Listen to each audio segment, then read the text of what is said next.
Everyone knows Petra collapsed because trade routes shifted. That story costs you the real answer, and it's far stranger. The accepted explanation is clean. Petra, the rose-red city carved into Jordan sandstone cliffs, thrived for 3 centuries as a Nabataean trade hub. Then maritime commerce replaced desert caravans around 100 CE. Petra's merchants lost their monopoly. The city emptied, and by the medieval period it was forgotten, erased from Western maps until Swiss explorer Johann Burckhardt rediscovered it in 1812.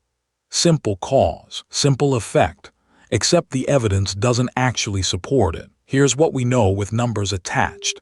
Petra's population at its peak, roughly 30,000 people. The city controlled the frankincense trade, the single most valuable commodity in the Roman world. A single pound of frankincense cost what a laborer earned in a month. Petra's merchants moved tons annually. This wasn't a niche operation. This was the economic engine of the entire Levantine region. The Nabataeans, originally nomadic Arabs from the Arabian Peninsula, made a strategic choice in the 4th century BCE. Instead of raiding caravans, they taxed them.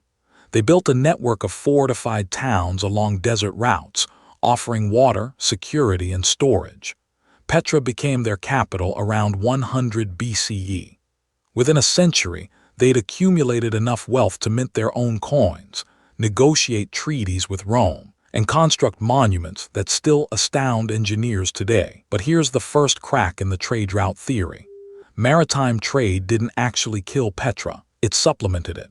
By 70 CE, Roman ships were already moving goods through the Red Sea and Indian Ocean.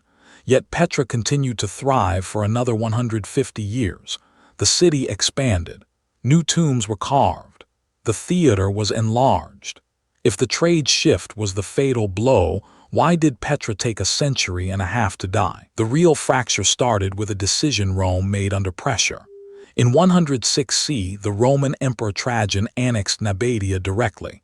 Petra didn't fall to conquest, it was absorbed into the province of Arabia Petrea. On paper, nothing changed, but in practice, everything did. Rome now controlled the frankincense monopoly. Petra's merchants weren't eliminated, they were made redundant. Consider the Nabataean merchants' position. They'd built a 300-year empire on a single asset, control of the desert. The moment Rome controlled that desert, through military force, not economics, their competitive advantage evaporated overnight. They couldn't undercut Roman prices. They couldn't negotiate better terms. They could only watch their trade volumes collapse. But conquest alone doesn't explain the vanishing. Conquered cities often survive. They just change who they pay taxes to. Petra would survive another century, but not as a thriving hub. Slowly, silently, the city hemorrhaged. Merchants relocated to new Roman ports like Bostra. The caravan economy didn't die. It relocated north and west, away from Petra's reach. Then came the earthquakes. In 363 CE, a major quake struck the region. Petra survived it barely. The city was already fragile, its population down to perhaps 9,000. Water systems were damaged.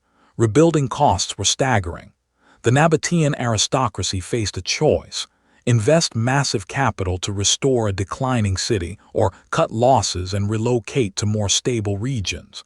They chose to leave. This is where the real story emerges. Petra didn't collapse from a single cause. It was strangled by a cascade of decisions, each rational at the moment, each narrowing the city's options further. Rome's annexation wasn't malicious, it was administrative. The merchants' relocation wasn't defeat, it was adaptation. The earthquake wasn't unique, the region survived worse. But together, they created a point of no return. By 500 CE, Petra was essentially abandoned. Not suddenly, not dramatically. It simply became uneconomical to maintain a city in the middle of the desert when the desert no longer moved commerce. The population dwindled to a handful of monks and hermits who sheltered in the tombs. The monuments, those carved facades that took decades to create, became empty shells. The Nabataeans didn't disappear as a people. They assimilated into Arab and Jewish communities across the Levant. Their language died. Their religious practices were absorbed. Their economic model was superseded. But their decision to build in stone, to create monuments that outlasted their civilization, means we can still walk through their city and read the archaeology of how empires fail, not in moments of crisis, but in the slow arithmetic of changing circumstances. The lesson cuts deeper than history. Petra teaches us that dominance, even dominance built over centuries, is fragile. It's fragile because it rests on conditions, not on strength. The Nabataeans controlled the desert. They didn't control the sea. Rome controlled the sea, and when Rome chose to use that control, the Nabataean advantage evaporated. No amount of architectural brilliance could rebuild what economics had dismantled. Subscribe, there's a new unsolved disappearance, lost empire, and hidden artifact waiting in your feed every week. Subscribe, there's a new unsolved disappearance, lost empire, and hidden artifact waiting in your feed every week.